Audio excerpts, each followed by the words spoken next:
Welcome to Cougar TV. And please stand up for the Pledge of Allegiance.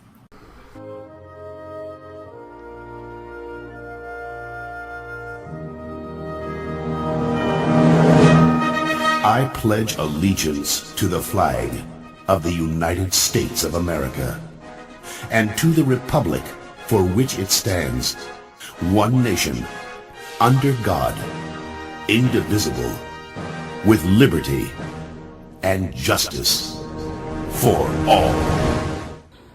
You know what I love about Valentine's Day? Valentine's Day, Carnation Day. That's right, and it starts this week. To the 3rd, all the way to the 8th. Are you ready? Are you excited? Well, it starts right now.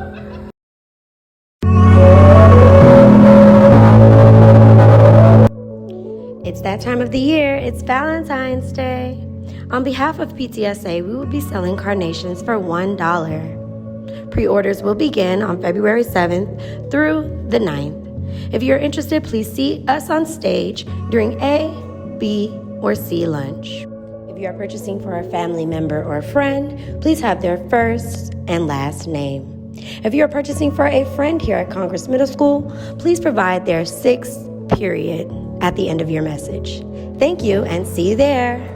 Good morning again, Cougars. It's Mr. Bruvan. I wanted to update students. This is the last couple days that if you're interested in going to the Miami Heat game on April 9th, there's a survey that you should have access to in Google Classroom. If your teachers have posted it. If not, you can come and get the link from myself, or I can post it at the end of this video. But we need to know who's interested in going. It should be between $30 and $40 to get to the game. The big issue is that it's Easter Sunday. It's on a weekend, so if you're not able to go, if that's an issue, we just need to know that we have enough interest in order for the trip to go forward. If we don't have enough interest, right now it looks good, but I want to know if anybody else is interested before we finalize the list. So if there's any questions, come see me in my room, but this week really is the last week to sign up for the trip if you're interested. All right, any questions, come and find me. Thanks.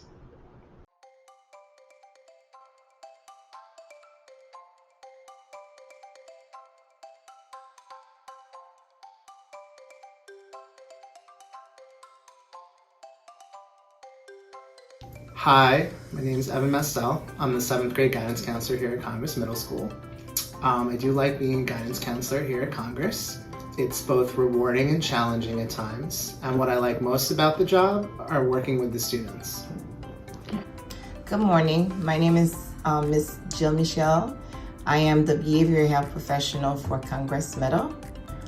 What I do do mentoring, and I talk to kids that are going through any sort of problem, like some mental problem or personal issue at school or at home, difficulty to adjust with the school system, because I know some of the kids are from different country, for example in Haiti, and they're having hard time adjusting with the American way. So I talk to them to make things at ease for them, and I also do de-escalation, mentoring, and advising, mediation, and I have an open door policy, so whenever a kid want to talk to me, I have no problem as long as I'm free.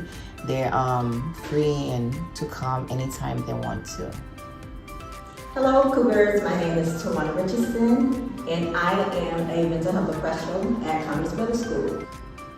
So here what I do at the school, I am what you call a mental health professional. I kind of help students deal with struggles, like stressors, and have them learn positive coping skills. My motto is this: it's okay to be okay, it's okay not to be okay, and it's okay to ask for help. Hi, I'm Andres Herrera. I'm the new East Hall School Counselor here at Congress Middle School. I was born and raised in Bogota, in Colombia, but now I'm really happy to be here in Florida.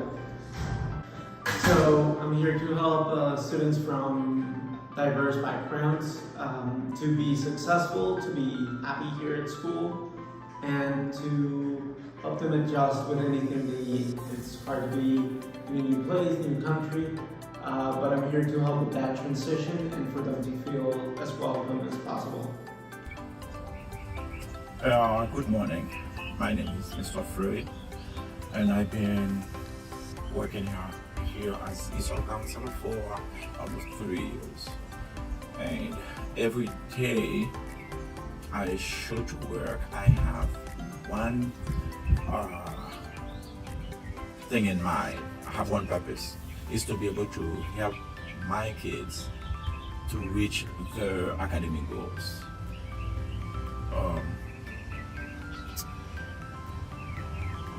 How they can reach their academic goals if they are not emotionally sound, if they are not socially sound, if they are crossing a bumpy road, if they are bullied, if they are engaged in bullying.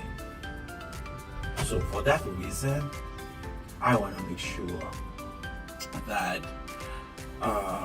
every day I stay in touch with my kids to make sure that their assignments are turned in a timely manner.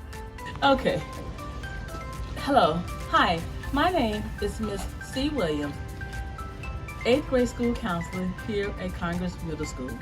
One of the most rewarding things about being a school counselor is that you get to be a part of molding the lives of students and assisting faculty and staff in meeting the needs of students. In addition to collaborating with student families and other agencies in helping students to dream bigger about the future and all of the possibilities that are ahead of them. I am grateful to have such a unique and rewarding role to being a school counselor here at Congress Middle School, home of the Cougars. Good morning, Cougars. It's Mr. Brutman. I want to send a message out to all the 7th grade students who are interested in attending the field trip next Friday to see Ant-Man Quantumania on opening day. The permission slips are really due today, Friday, but I'm giving an extension till next Monday. If you haven't received the forms, come and get one from myself or Miss Williams today. There are 2 forms you need to bring back: the permission slip signed by a parent, and on the back, or some of them are on the back, some of them it's a second page, there's a medical form that parents need to fill out. The trip is also $17. You can pay a school cash online, or you could bring the cash to myself or Miss Williams and you'll get a receipt. Attention students, male students at that. We're about to start our mentoring program, Cougar Lamplighters. We will be meeting Tuesdays after school from 4:15 to 5:45 with myself, Mr. Simmons, and my brother, Dr. Ellington. We will also be meeting sometimes throughout the day, doing classes, doing lunch, and you know how I do. Like ice cream, you like pizza, we're going to eat good, we're going to have a good conversation, and we're going to have some fun. So if you are interested in joining Cougar Lamplighters, please stop by and see Mr. Simmons. Our first meeting after school will be Tuesday, February 21st, 2023. But we will be meeting during school also, during your electives. So if you're interested, stop by, holler at me, fill out a form. But we want you to be a part of our mentoring program. Mr. Simmons and Dr. Ellington, we're going to have some fun. Hello guys, and this is the link for the Black History Month form. It will appear right here. So it will appear, okay, and just click on it, take the form, it'll be easy.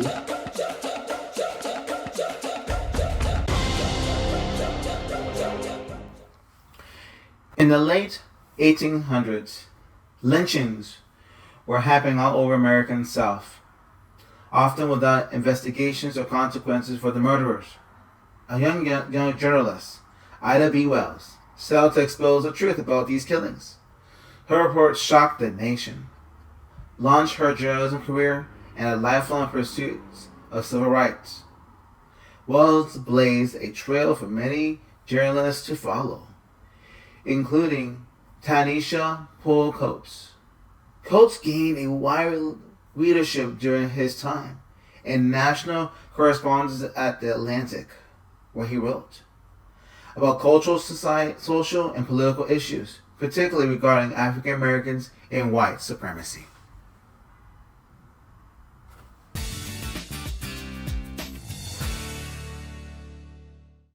Marcus Garvey wanted to return African Americans to Africa, to create a vibrant Black nation, empowered through economic independence.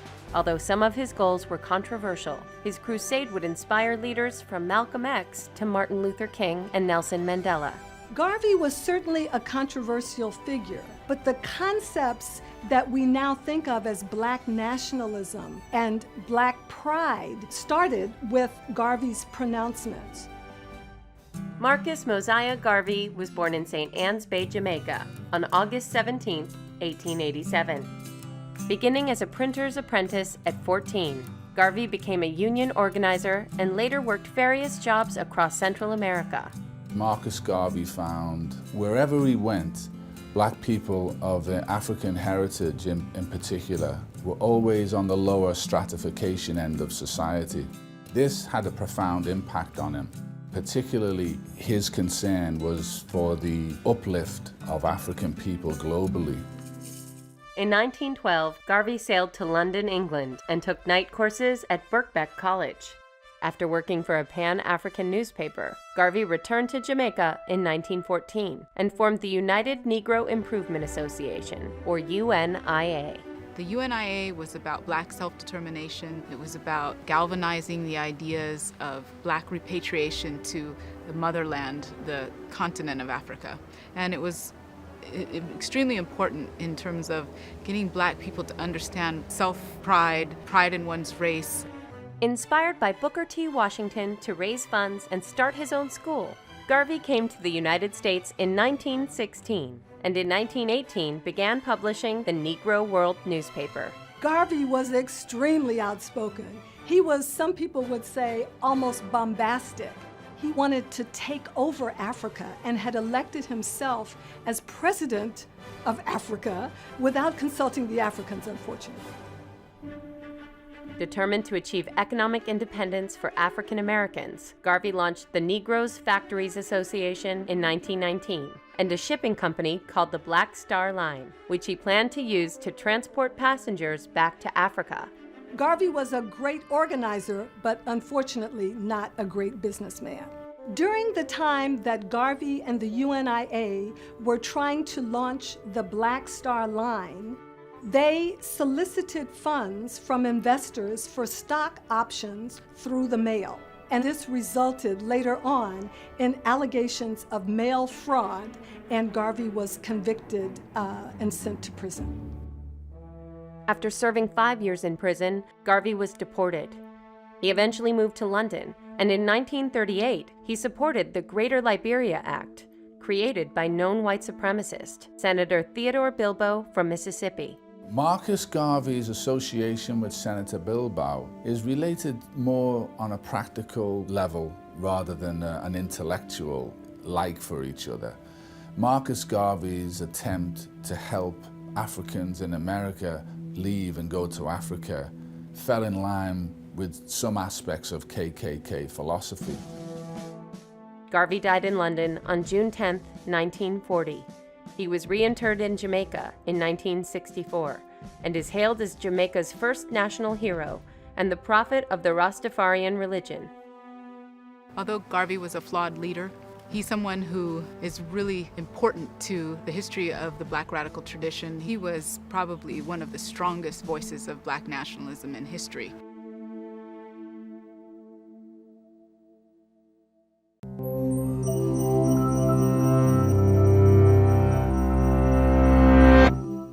In March of 1892, 3 Black grocery store owners in Memphis, Tennessee were murdered by a mob of white men.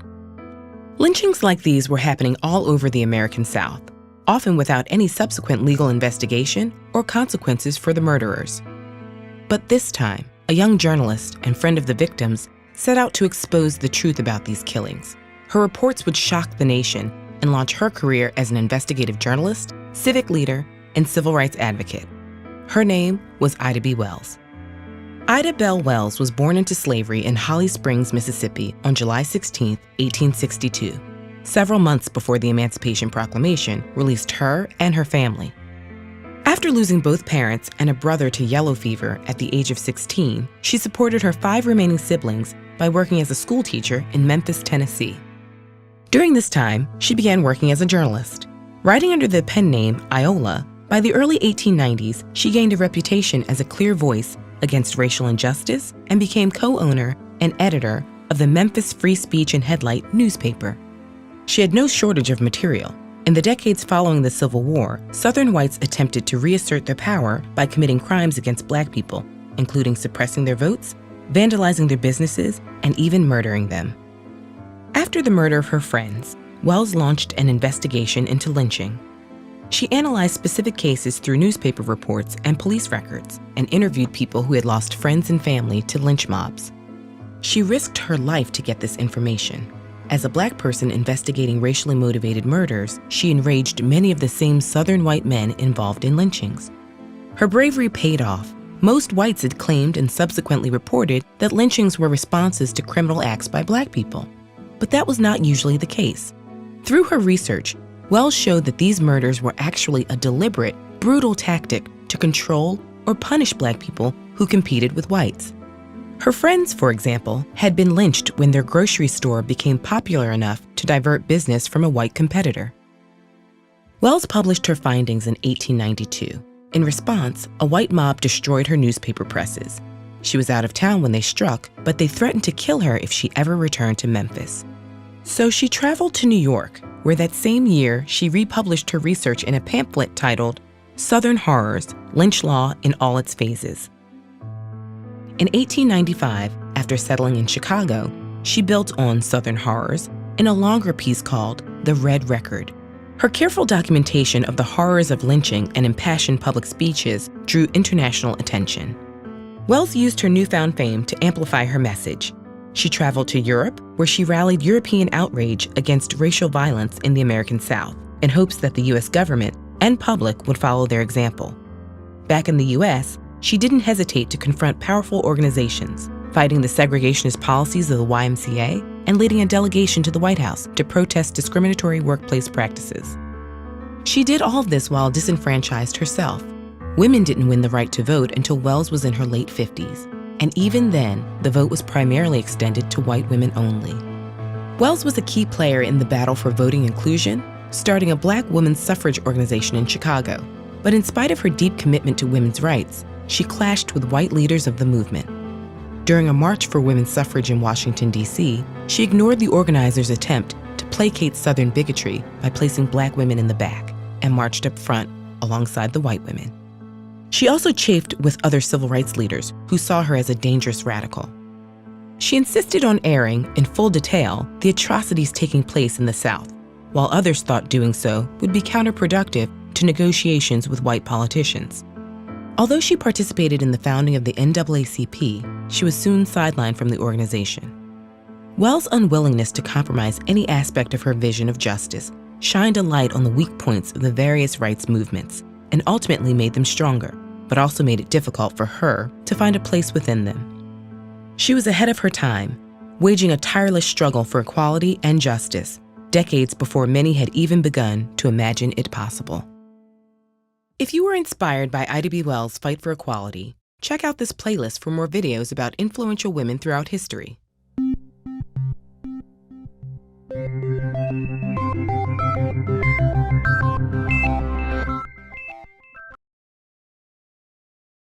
Hello guys, and this is the link for the Black History Month form. It will appear right here. So it will appear, okay, and just click on it, take the form, it'll be easy. So, yeah.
Purchase your tracks today.